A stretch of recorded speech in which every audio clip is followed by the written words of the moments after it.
Okay, so we have a new era a bit here of my show, Mic Drop, and I'm Mike Asti, and I've taken this show across several different media platforms over the years along in the journey of my media career. But now this is my debut broadcast with Mic Drop being a part of the Bleav Network. So you're going to hear this show on all the Bleav platforms, whether it be their social platforms, their podcast platforms, maybe the YouTube channel, etc. Anywhere you get to listen to podcasts, anywhere you get to listen to streaming, you're going to be able to pick up on this. And myself, a member of Pittsburgh sports media, been doing it for years, highlighted mostly by covering the Steelers the last handful of years, been with the Tribune Review, WPXI, did things with the Fan right now with the Pittsburgh Sports Now Network. So the Sports Now Network, a regional network here, collective of journalists, cover also the West Virginia Mountaineers, which is a college team around that region. And for most of you tuning into this particular program, as we are going to touch on the Pittsburgh sports scene, the region basically, so that will connect the dots to the college landscape and do it with a betting twist, by the way, because that is the current wave of the present and future. You probably already know all of this, but that all makes sense for the region. For this broadcast, though, I'm going to start things off with talking Steelers, and this is my bread and butter. This is the season right now. 'Tis the season as the NFL is about to kick off another year. The Pittsburgh Steelers in their first season now without Ben Roethlisberger as the starting quarterback in a very, very long time. This is the first time they've actually had a quarterback battle and something to watch and care about really in the offseason and at camp in a very, very long time, despite Ben showing up the other day. He won't be the starter. He's retired. It's either going to be Kenny Pickett. It's either going to be Mitch Trubisky. Mason Rudolph's still on the roster as we're speaking. We'll see by the time I release this, though, if he's still there. So I'm going to have the conversation about kind of the Steelers and what maybe we should expect coming into this next season, maybe what our guest thinks should be happening in terms of who should be the starter and this team. And also, again, some of these odds that are out there, seen from Vegas Insider, Bet Online, a few others, about odds about the Steelers making the playoffs, their win-loss record, over-under for all of that. And, of course, who should be the starter and maybe some team MVP options that include some of these guys, which is weird because we still right now don't officially know who's the starter, even though maybe you believe it's kind of been already always one guy, but we'll see what your thoughts are. I am now going to bring on Tank Williams, who is an NFL and fantasy betting, all of it analyst, of course, with Yahoo Sports. Tank, first off, thanks for joining me, man. Happy to be talking with you. So, how has life been for you? How's your off season been? You getting ready? Life is good. First off, I would say congrats on the new show. Absolutely. Thank you, Definitely man. happy to be the first guest that you have on here. But the off season's been good. I mean, I became a dad this year, so I'm Wow. dealing with a So we have six that in month common old. then. Yeah, Wow. absolutely. Yeah, I got Okay. a 6 month old that's ready to tear the house up right as football begins. So it's Okay. going to be an interesting season, but I'm looking forward to it. Yeah, so I'm as you see with the hat here, I am a new girl dad, Nice. and I am way newer in the journey. So actually, my baby was not even supposed to be born yet, wasn't even due until August 30th.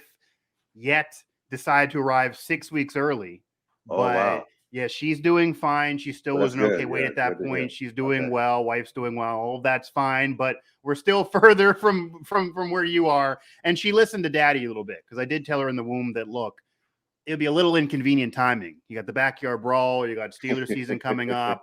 I don't know how that's going to really work. I'm gonna be starting new endeavors and missing these biggest games. And she listened and she came, but a little too early. But yeah, congrats to you then. Yeah, Awesome. So yeah, we have yeah. that in Congrats common both ways. already. I'm actually surprised that you're doing Absolutely. this right now because I was a couple months in and I was still just trying to find any way I could to sneak in some sleep. So, hey, kudos to Yeah. you, dog. Yeah, well, sleep has been few and far between for sure. If this was 2 weeks ago, it would have been a while. Yeah, that's why actually it's been a couple weeks since I signed with Bleav and this has actually happened. But nonetheless, yeah, it's been rough. It's a new journey, but it's going well so far. What I do want to ask you kind of off the jump here, and it's kind of bizarre because it's hard to do Steeler odds in the Steelers conversation with kind of their offseason so far. You see people putting out these reports and these odds of Mitch Trubisky's plus 600 or whatever for team MVP. When is there a battle? Is there not a battle? He was the free agent that was brought in. They end up getting Kenny Pickett in the draft at pick 20, and it really feels like, and certainly what I think from covering this team, that they just fell in love with him so much. They signed Mitch as kind of the guy they were okay with if they didn't really want to give the keys to Mason and wanted to see more from him. But I don't know if they really believed Kenny Pickett was even going to still be there in the draft. He ended up being the first-round pick for the Steelers, the only first-round pick, the NFL-ready guy.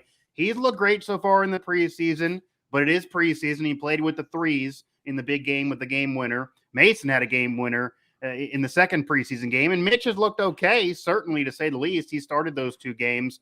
Number one, do you believe there's been actually a legit quarterback battle, and who would you start between those two guys? And, you know, how can you kind of parse doing anything if you're thinking, like, when you kind of are looking at these odds and who do you think would give more of an advantage to this team without actually knowing those answers right now? Or do you think it's kind of just Mitch's show, at least to start the year, and then we'll see? First off, I would say taking the plus 600 odds of Mitch being the team MVP, I wouldn't touch that bet with your money. I believe the writing was on the wall when they took Kenny Pickett with the 20th pick overall in the first round of the draft. And so, I mean, he's looked good. I mean, I have to admit that all three quarterbacks have looked better than I expected. Yet at the same time, who have they played against in the preseason? Like, I'm not trying to pour cold water on the Pittsburgh Steelers fans before the season starts. Jacksonville, but it's been against the Jacksonville Jaguars and the Seattle Seahawks. And then Detroit's coming off the preseason with the Lions, right? I mean, so that's like warming up against some water boys before you go on and take on like the team that, you know, lost to the Super Bowl champs in the first game of the season. So, I mean, I'm not trying to hate on the Steelers, but I mean, the data, it is what it is. So from that standpoint, I feel like, you know, expectations may be a little bit higher than they should, especially given like the George Pickens phenomenon, because the dude has just been blowing up the internet. And I think I'm gonna get to a little bit of that has kind of tied into everything that, you know, has kind of built up the Steelers at this point. But I will say, given the talent that they played against to start the preseason, all three quarterbacks have looked good. And with that being the case, why not go ahead and put your number one guy out there who the fan base in Pittsburgh loves because he played there in college? Why not go ahead and let Kenny Pickett start from the jump? Yeah, and maybe that could happen. I still kind of think they're going to start with Mitch and wait and see, and then maybe you'll see Kenny Pickett weeks 5 or 6 or something like that. He's definitely the future, though. He's definitely the future of this franchise for sure when you take a guy in the first round. It's just Mitch does have a Pro Bowl background and did lead a worse roster to the playoffs. So it depends on the Steelers. You know, as you know, they kind of do this thing. They don't want to even miss a game or two. They don't want to take any step back. So if they could crawl in with him, if I had to bet, I would lean on them starting the year week 1 with Mitch. But Kenny Pickett's played better than I would have thought. Right, and that makes sense. I mean, but let's just kind of dive into that a little bit because I remember looking at that maybe a month or so ago and saying like, wow, like the schedule guys really didn't do the Pittsburgh Steelers any favors at the way that they have to start the season against all these teams. Like I will say, like, do you want to face the Cincinnati Bengals to start the season? No. But if one of these quarterbacks, say Kenny Pickett, plays well, I mean, can they compete with the Patriots? Yeah. I mean, right? I mean, that's not far-fetched. You know what I'm saying? And then you have to play against the Jets, which could be a win. Now, Buffalo, that'll be challenging. Tampa Bay, that'll be challenging. But you know, at the same time, when I was initially looking at it and saying that this is just going to be some gauntlet to where you should just go ahead and start Mitch off first, kind of save Kenny for the second half of your season where it gets a little bit easier. That still may be the case, but it just doesn't look as challenging and daunting to me now that it did a few weeks ago. And maybe that's just because picking those guys that look better. And then that goes to my earlier statement that they've looked good against the Seahawks, the Jaguars, and maybe the Lions this coming week. So maybe you don't know. Talking with Tank Williams here, NFL analyst and betting analyst with Yahoo Sports. Yeah, maybe you don't know because again, you're not going to know until you get in the regular season. I think also the issue is, and you kind of could know this from having some veterans that are on this team. You're always going to have growing pains with a rookie, or at least you'd figure. I mean, we have the Joe Burrow phenomenon that right away he was basically an offensive rookie of the year candidate, got hurt. Second year in, leads the Bengals to the first Super Bowl appearance in 30 years. Maybe that happens with Pickett. Who knows? I mean, that's kind of more of the anomaly. Joe Burrow did it with a bad offensive line, too. Right, I mean, his hands are small, if you care about that as well. I mean, because the one thing where I look at the Steelers, I mean, you see where they averaged. They were one of the teams at the bottom of the stats as far as, like, yards per play in the passing game. Offensive I mean, line was Najee, bad last year. Yep. yeah, and you look at it, I don't see one guy with a first round tag on the offensive line. And that doesn't mean that you have to have first rounders on the line, but it helps. I mean, at least you have that Right. pedigree where Right. someone can just match up against the dogs that you have, and especially look at the guys that you playing against in that division where. Yeah. The Baltimore Ravens, you know what I'm saying? Like the Cincinnati Bengals who are just coming off a Super Bowl and the Cleveland Browns defensive line. Like these are some chumps that you line up against Yeah. twice each with playing each team twice in the same season. So I would like for them to have some more dogs on that offensive line, but they do have some skill position pieces in place Yeah. to where if that offensive line can hold up and the quarterback can just protect the ball, the Steelers may not be that bad. Who knows? Who knows? And we're going to get to an over-under here on wins here coming up as well. But yeah, who knows? It's absolutely true, and it all needs to be said. It doesn't matter who's the QB. Doesn't matter if Najee Harris improves even then some, because last year the yards were there, the yards per carry weren't there. He's actually right now at a plus 1,500 for possible team MVP, which actually seems like maybe good money because Najee could be a guy that really leads this way if the offensive line holds, but the offensive line has to hold. It has to hold, but we're all going to get there. So regardless of who's the QB, I mean, but let's not just jump past that Najee stat unless we're going to come back for the team MVP. Because if you look at it, I mean, a lot of people, if you look at it from a fantasy perspective, who are the guys that we always cover, like your CMCs, Christian McCaffrey, your Austin Eckler, guys like that. Like they're the big tied guys, Austin Eckler. Najee tied Austin Eckler with the most targets by a running back last year. He's going to get it, 100%. That's how involved he was in the pass game. And then you look at it from the running game perspective, like, yeah, he didn't have a lot of yards per clip, but he rushed for 1,200 yards. Yep. And I Bleav he was like number 3 or number 4 in carries. So the volume is going to be there. So if the team is halfway decent and you understand that offense is going to flow through Najee, why not take him at plus 1,400, plus 1,500 odds to be the MVP great of money. the team? Yeah, I think that's solid money for sure. And even as a fantasy pick, obviously there's other running backs that are more elite that maybe you take ahead of him, certainly. But it's not a bad spot. I mean, he's going to get the touches. The offensive line certainly is a big deal, but he's already proven he can do a floor that's really good with a bad O-line, and you figure the offensive line to be better this year. And that's kind of where I wanted to segue anyway, because you mentioned another guy in George Pickens earlier, and I actually don't even see him really even on these MVP odds. He's actually behind Najee. Kenny Pickett and Mitch are kind of splitting it because they still don't know who's going to start. They're both kind of around the same situation. TJ Watt is at plus 1,500. Again, defensive player of the year. Of course, he can always be brought up. He definitely was the Steelers team MVP last year, even though it wasn't enough and the defense had their issues. And then Deontay Johnson at plus 2,000. You then have George Pickens even off the board. Now, for me, first off, I want to get your thoughts on all of those and who you think maybe gives you the best shot there, maybe even for your money or just in general as a possible Steelers team MVP, separate from maybe what we talked about there with Najee, kind of TJ Watt there at that plus 15,000, Deontay Johnson plus 20,000. I mean, these are further down the line here. We mentioned Najee, but then George Pickens, to me, who you brought up, off a lot of these boards. Obviously, he's a rookie, so it's hard to say.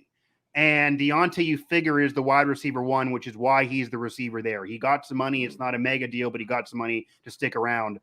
But I got to tell you, he's looked really good at camp. He's wowing everybody. Even a thought of any outside money or outside bets, I haven't seen him yet there, but anything you find with George Pickens as even rookie of the year, offensive rookie of the year, anything for the Steelers, I wouldn't put it totally out of the question. If this team clicks and you get wide receiver depth, it could be George Pickens. They're certainly going to go to him. There could be big plays there. He's a talented guy.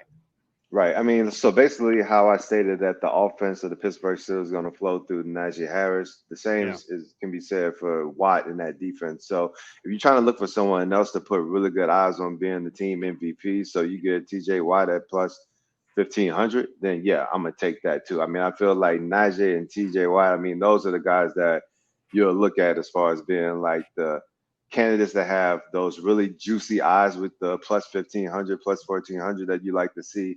And also have the body of work and the skill set that would allow them to achieve that. So those are the two guys that I would pick for that particular bet. But when you want to get into the wide receiver conversation, I'm not even including them as far as being MVP. It's No. just for the simple fact of like who are the guys that I feel like can probably perform the best. I mean, I would say first and foremost is going Like, to be would Pickens Deontay be a Johnson. fantasy sleeper possibly? Actually, I took him pretty He's late. I took him in the yeah. 8th round of a fantasy draft actually the other day. And if you're looking at an ESPN big board, for example, he's listed Mhm. as the 177th top player. That seems crazy low. I know he's a rookie and there's nothing there, but he's going to be used. Yeah, he's going to be used. At the same time, I think what people are looking at is the one stat that I gave you where the Pittsburgh Steelers averaged like 6.1 yards per pass Right. last year. And that was with Ben Roethlisberger, even though he was at the tail end of his career. I mean, that's the guy that's going to be a future Hall of Famer.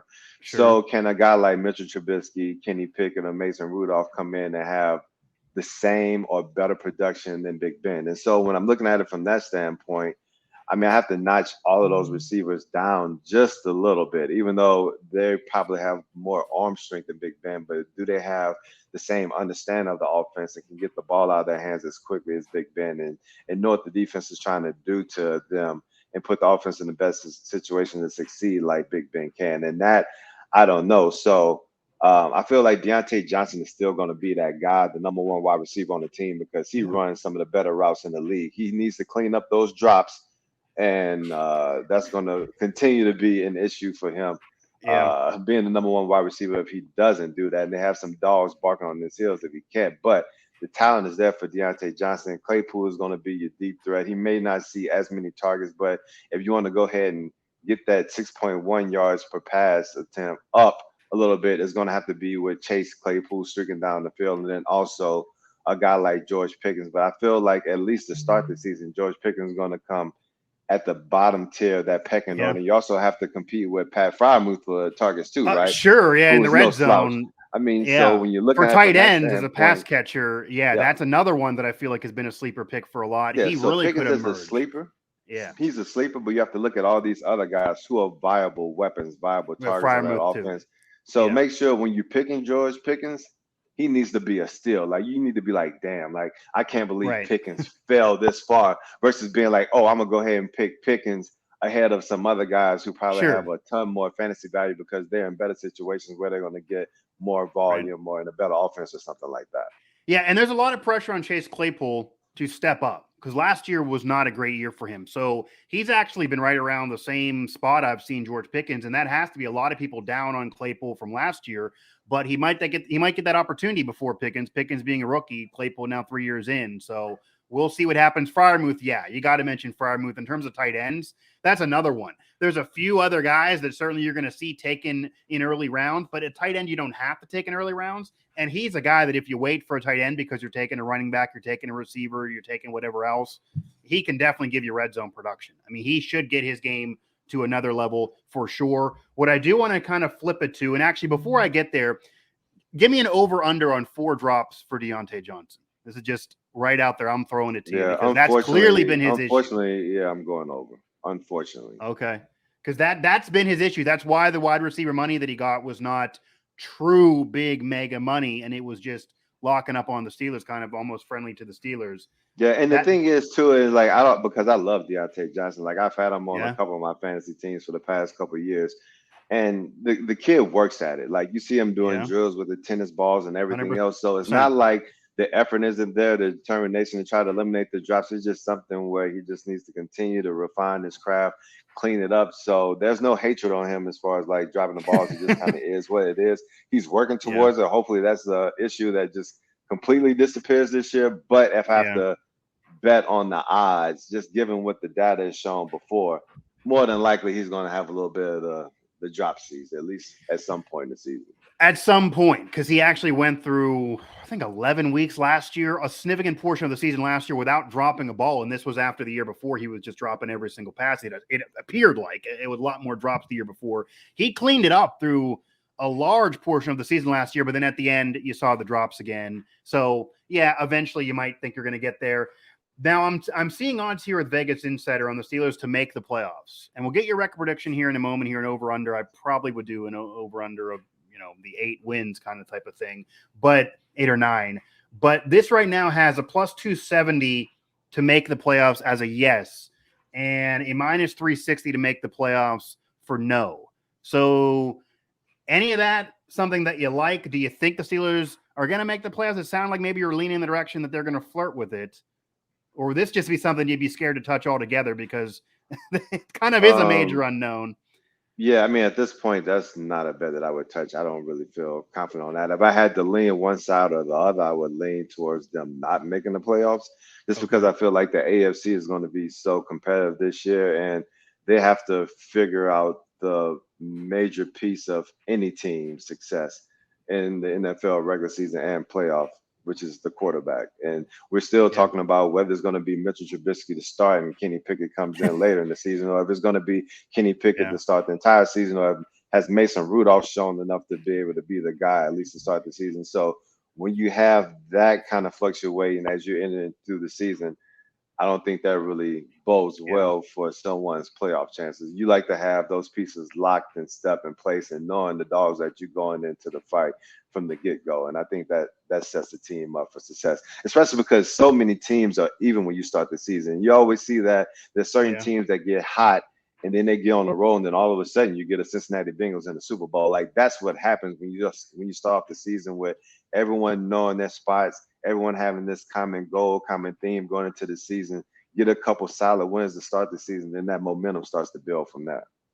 Yeah, it's an absolute unknown for sure. Now, granted, Mike Tomlin has never had a losing record. So again, that's out there. The Steelers actually have been a plus 260 or better entering the season each of the last 6 years to make the playoffs. They've not made it every year and they haven't won a playoff game, but it almost feels like there is that Mike Tomlin just when in doubt, they're probably going to crawl in and maybe lose right away. You don't know. And again, you bring up the whole Mitch and Kenny situation. I think the other issue why they're probably going to lean Mitch right away and why I maybe would, if you go Kenny and he struggles, it's hard to bench the rookie who's your future, your franchise. You're basically riding it out the rest of the year. And then who knows what the rest of the year is going to be. Yeah. Now, I do want to touch on here. I don't want, before you go, because that's one thing that I don't want to gloss over because I actually played for Mike Tomlin. He was my defensive coordinator in Minnesota for 1 year before he ended up taking the Pittsburgh Steelers job. And I will say that he is an X factor with this squad because that dude is one of the smartest coaches that I've ever played for. And you see it all over the media. I hear it from former players. Hypes it up. But like the way that the guy just breaks down the offense and the defense and relates it to his players, and the way he just breaks down the game and relates it to not only his players but the media and then the fans out there. I mean, it's just next level. And I mean, no one can convey a message like him. I feel like very few coaches can energize the team the way he does. So if you want to look at a coach that can maybe get his team an extra win or two, which may be the difference between making the playoffs and not, Mike Tomlin is that dude. Yeah, I hear it all the time from former players, all the time. Brian McFadden actually told me on what Tomlin said to them in a Super Bowl that eventually they ended up winning. So, yeah, I get it. I've heard, and that might be the bump. And of course, a few years ago was the year they did miss, but you have Ben get hurt. It's Duck and Mason most of the year. What are you going to do? They actually missed it by one game. People forget, and that was with 16 games in the schedule. So who knows what would have happened now with the new playoff format since. So, yeah, maybe that is a factor in there for sure. Now, obviously, it's up in the air. And a lot of people are predicting 7, 8, 9, 10 wins kind of at the most. And that puts you probably in a scenario where you're going to be flirting. Maybe you're on the bubble most of the year. Granted, there are more teams that can get in now. So an extra wild card spot, maybe, even if you're not a division champ. But I want to go over some odds here that are interesting, regardless of whether you think they're actually going to get in or not. And they do have the Pittsburgh Steelers at plus 850 to win the AFC North. Now, this is obviously coming off of a season in which the Bengals and AFC North team went to the Super Bowl, and they're going to bring pretty much that whole team back. And Joe Burrow's another year as a veteran. So that's going to, you imagine, be a favorite team. Lamar Jackson and the Ravens were always a factor, but they lose Hollywood Brown. So he's gone. So some of his weapons are now gone. Tons of injuries last year. And the Browns, they know they're not going to have Deshaun Watson until week 13. That obviously is going to be potentially an issue for this team, but they have other pieces there, and they at least have a serviceable veteran QB to maybe putter them through some games. But who knows by that point if it's too late. Plus 850 for the Steelers to win this division. If you think they're going to flirt with it, even if you don't, is that something you would consider just because there are question marks on these other teams in this division? Obviously, the Bengals are the class, but we've seen Mike Tomlin in a Steelers team squeak in, maybe upset a game or two, and all of a sudden it's switched. No.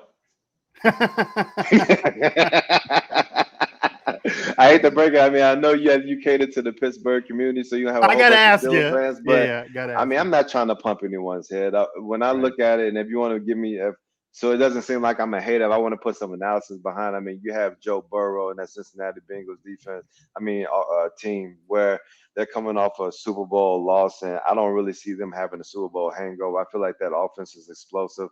That defense should be better than it was last year. And then another team that I feel like is going to perform better than a lot of people expect is the Baltimore Ravens. I understand that they lost Marquise Hollywood Brown, so that's going to take away Lamar Jackson's deep threat. Yet, I feel like the way that they're building that team with the running game coming back healthy with the offensive line, the running back should be healthy. You have a healthy Mark Andrews and Isaiah Likely, who could end up being a pretty damn good number 2 wide receiving option opposite Mark Andrews. So if you just get something that's just competent on the outside as far as wide receivers, they should be able to make some noise in the AFC North too. So I Bleav that those are the dogs that if you want to put some money on the AFC North winners is going to be out of those 2 squads. Well, I got their odds here, and I will tell you, I don't think the Steelers are going to win the division. I'm not even sure I think they're going to make the playoffs, to be honest, regardless of what maybe the fan base wants me to say. But I don't know if I hate the odds, though, because these odds do put the Steelers at a distance between the Bengals are at plus 185, the Ravens are at plus 150, the Browns are at plus 300, so the Steelers are at plus 850. They've been 1 or 2 in this division a lot in recent years. I feel when you're going with that, like it's hard to Bleav. According to this, they're going to be in the last place, even if you include the Watson situation. And I know everything going on. You're losing Marquise Brown. There's not odds for this here, but if I had to put some money down, they're not going to be in last. I'd be pretty confident in that. So if it's late, all right. So now we're talking about different things, and they're not going to be in I hear last you. and stuff like that. But if it's kind of like maybe that's a long shot odds to conversation win that the we division. can have. But because, like, trust me, like, shout out to my boy Brad Evans. Like, he always talks about being seduced by the juice. When you see that plus 850, like, it makes you think a little bit. Right, but that's what I mean. It's you have to be able to resist bad. it. Like, right. I mean, when you look at it, like, the number isn't bad, but when you have to factor in what it applies to, it's applicable to, then it's like, nah, like, I'd rather keep my money instead of. But maybe if you upset the Bengals right away, you got a whole flip to this, because then you win a tiebreaker right away, and that's the first. Now I will say that, like, if somehow, some way they go into Cincinnati and upset the Bengals, and that changes the calculus on a lot of things. Right, but what if you put money down before the game? See, that's that I mean that I know, that's what I'm saying. That's why maybe you do salivate on the juice there at plus 850. I just kind of like those odds, even though I don't think it's gonna happen. And then you have a plus 4,000 to win the AFC Championship. You have a plus 8,000 to go to the Super Bowl. These aren't things I'm predicting here, and obviously it sounds like none of this would be anything you would be touching. But you're just throwing out the juice. I feel you. Yeah, I don't like those. I don't like the juice of those two, but I don't mind that. I don't know about the juice for the AFC on the plus 850 with what's going on. If Marquise Brown was still on the Ravens, maybe if Deshaun Watson was going to come back earlier in the season, let me put you this way too. And this maybe doesn't equate to this year before we move on to just an over-under on the wins. It's very, very rare in NFL history for a team to go to the Super Bowl, lose, and then be right back there just as good. The roster is as good. It should happen, but we've seen it not happen before. And you mentioned teams coming out of nowhere like the Bengals last year. If the Bengals drop off even 2 wins, I mean, again, I don't know. I might slurp the juice there. I'm not predicting it, but there are definitely some mitigating factors that could happen around this division. But it also could be a hard division. The Steelers could lose some of those divisional games, and it could. I'll just say this: that's the beauty of preseason. That's the beauty of like every team starting off the NFL season 0-0, because you can paint a pretty picture about everything. You know what I'm saying? But once you get a few games into the season, that's when you determine who's going to be Picasso and who's going to be like your little kindergartner just throwing paint at a piece of paper. So we'll see. We will see. We will see. And maybe Tomlin will hear this from you and get motivated since he knows you well. And who knows? He definitely, as you know, he can. I'm sure he's saying all this to the guys. I'm sure he's saying all this. So he's trying to motivate them, and it really does matter. And this team may look totally different week 1. This is the hardest team to really probably bet before the season, because as you mentioned at the top, who the quarterback is week 1 might not be who the quarterback is week 5 or 6. If you put your money down before week 1, you're waiting for the whole season. You got a new QB a few games in. So that is a little anomaly right now with the Steelers here. I do want to ask you here, Tank Williams, NFL and betting analyst with Yahoo Sports, as we are debuting Mike Drop here, part of the Bleav Network. Over under on, and this is changing it whether I do one or the other here. Over under on 9 wins for the Steelers. That doesn't mean they get in. That doesn't mean they not get in. That doesn't mean they win the division or not. Just their win total. Because obviously there are years that might not be good enough. That could be good enough in other years if things are 9 wins. 9 wins. If I'm a betting man, I got to go under. Okay.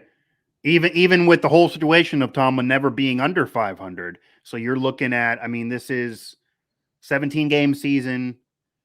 Yeah. This could be the worst season he's had for a while. This is the first year without Ben. Even if they think they have the future QB, do you have it now? So you're going under on 9.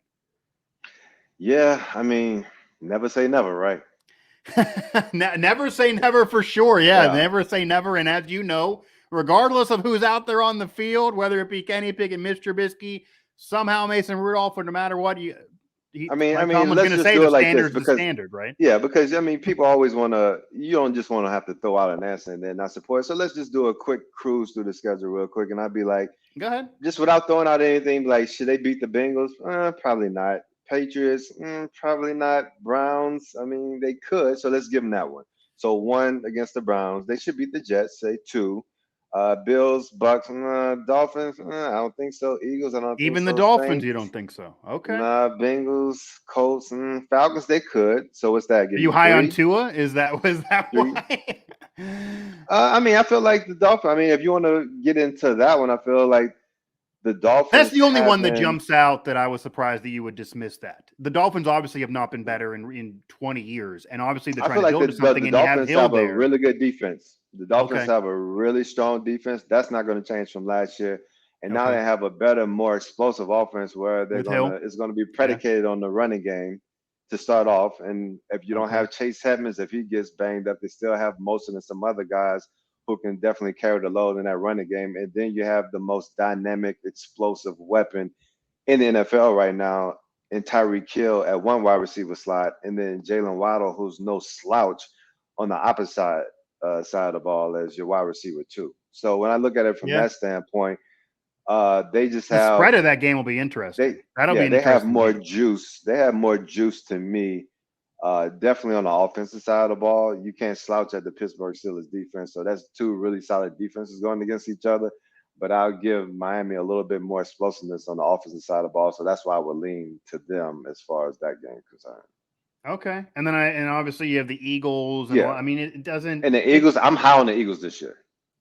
Okay. So I just put that out there. Like I've been high on Jalen Hurts, at least from a fantasy perspective, for the past couple years since he took over.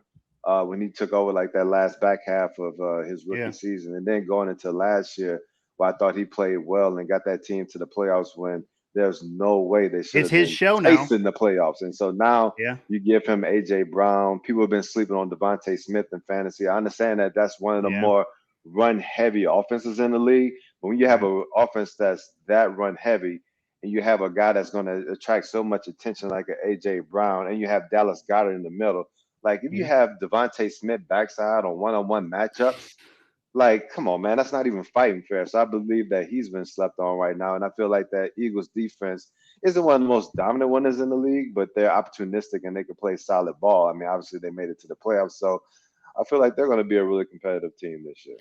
Last thing I want to ask you, and this goes to week 1, and obviously it's a tough game for the Steelers right away. They're on the road against the team that just won the AFC, and this is the first time in a long, long time, certainly the veterans on the Steelers remember this, like Cam Hayward, where the Steelers are entering a season where the Bengals are the team to hunt. The Steelers are the team hunting and the Bengals are the hunted, and that's not common usually in the NFL. It looks like the Bengals right now are favored by 6.5. It's a rivalry game. The Bengals are at home. The Steelers do have question marks around QB and a lot of other positions, but do you like that? Would you take those points? Do you think the Steelers can make this a close game? Are the Bengals just going to run them out of the building because they were better last year? So the one thing that I would say, and that can change, obviously. when you have these divisional games, especially to start the season, I feel like they can always be tough. Another thing that's going to be in the Steelers' favor is that, Joe Burrow had to miss some time because of the procedure that he had, even though he's back practicing full right now. So he should be good to go. But that being Yeah. said, I mean, you want to at least factor that in if you're trying to look at all the things that may determine how a team comes out the first week of the season. But Yep. I would personally say, because it's a divisional game, I would like for it to be a little less than -6. You know what I'm saying? Just because I understand that Pittsburgh defense is tough. Like, they can go out and play really well and keep a game close. But if I had to take one side or the other, it would be with the Bengals. Okay. Yeah. 6.5. Yeah. 2 weeks out. So they certainly were better last year. We'll see about this year. And they have more stability. They know what's going on at QB. They know The what's offensive going on line is improved with O-line, Cincinnati. You still have those weapons coming Absolutely. back on the outside. You can't say that they upgraded the tight end position with Hayden Hurst right now. I think Joe Mixon is still going to be formidable. And that defense should be just as good, or if not better, this year. And they're going to be coming into the season with a chip on their shoulder. So that's what I'm Right. looking at from the Bengals perspective. And they have this first game at home against the Steelers too. Yeah, and they obviously don't want to have the Steelers of all teams be the team that beats them right away. They didn't win the Super Bowl. They got there. That was big. That was historic for the franchise, but they want to win it. They're certainly very hungry to win it. So as you mentioned, they're going to be very hungry in that respect, and there's stability there that maybe is not in Pittsburgh, even if there's some weapons there. So a lot of unknown. There's sometimes upsets in week one that don't matter to the rest of the season, and teams kind of there's teams that laid an egg in week one that figure things out. Who knows? But the Bengals right now favored by 6.5. So we will see what happens, to say the least. Tank Williams, NFL and betting analyst with Yahoo Sports, former player, of course, there under Mike Tomlin, the Minnesota days, before becoming a head coach of the Pittsburgh Steelers and after being under Tony Dungy in Tampa. Tank, definitely appreciate the time, man. Congrats on the new baby, and good luck the rest of the way. Maybe you too, dog. Yeah, give me some advice there. I'm a month in, and I'm gonna I don't know. I would Maybe I'll say be totally passed out. let's podcast. Try to sneak in all the sleep you can for the first couple months. And I will say this: there are some people who are pro and against sleep training, but sleep training is beautiful. We did it after our little dude turned 3 months, and it was a game changer. This dude, we started putting him down at 7 p.m. and he sleeps all the way to 7 a.m. and it's been consistent from the start. So, dog, that's a game changer, especially during the NFL season. Remember, your boy told you that. I will definitely give you the shout out if that ends up working. I'm going to be really busy here coming up, and I will say the little girl was sleeping really well as a preemie, but then it is definitely less the last week or so. So I'm going to need a little bit more sleep from her. So we'll figure something out there. Tank, I definitely appreciate the time, man. No, absolutely. Thanks for having me. Yep. Tank Williams, former NFL player under Tomlin there briefly. So always love to get those tidbits there. And yeah, I actually, the only one thing I'm going to push back is that plus 850. I like that for the division. Honestly, I would take those odds. I don't think they're going to win the division, but that's a Kool-Aid I can maybe slurp when you're talking about everything going on with the Browns, with Watson out so long, everything going on with the Ravens. I don't know why people are still high on the Ravens. I'm not high on the Ravens. I could see the Steelers being runner-up in this division behind the Bengals. Maybe the Bengals are the favorite, but the Ravens lose Hollywood Brown. Lamar Jackson's worrying about his money, and he should. Honestly, I don't think he should even play until he gets a mega deal, really. And then, yeah, there's question marks around the rest of the team. This isn't your granddaddy's Ravens defense any more than it's the Steelers, and they at least have the defensive player of the year on the squad. So question marks around the Steelers. Depth, what will Devin Bush do? Will Deontay Johnson prove he's really a wide receiver one, even more than last year, fix the drops? Tank went over on the 4 drops. That got to come down if he's really a wide receiver one. He was cleaning up most of the season until the end. And then again, I would start Mitch. He took a team to the playoffs that was worse than this Steelers team. You start with Mitch. He's the veteran. He's going to make less mistakes, less growing pains. He's played well as well in the preseason, if not even as flashy. He's been in there more with the ones than anybody else. He's looked sound. Really, so is Mason, but I would trade Mason for whatever you can get for sure. He's not the future. He's better than some fans want to admit. He's definitely a backup in the league. Nothing more probably. But get a 5th or 6th for him. Why have him be QB3 seems pointless unless you really think they're going to need all of them right now with the O-line, which needs to be better, or nothing will matter. And then we'll probably see Pickett at some point. If you start with Mitch, we'll probably see Pickett at some point, but you can't do the reverse. You can't start with Pickett, bench him for Mitch in week 5. I know Mitch is still young, but Pickett's your future, and that's just not going to work out. That's just not how you handle things. Appreciated the talk there with Tank Williams. Definitely going to have him back for sure. So again, Mic Drop Now is a part of the Bleav Network. You're still going to find it in other spots where I put my programs and my content in my media career. But you got to believe. I've been believing in myself. Why not join up with the Bleav Network, as you're going to find them at Bleav Network on Twitter. And that is BLEAV, by the way, but it is pronounced Bleav also everywhere. They have podcasts available. We're talking Apple, we're talking Stitcher, we're talking Spotify, everywhere. Tune in, etc. And also, of course, on YouTube. So for all of us at the Bleav Network, I'm Mike Asti, and that was this edition of Mic Drop.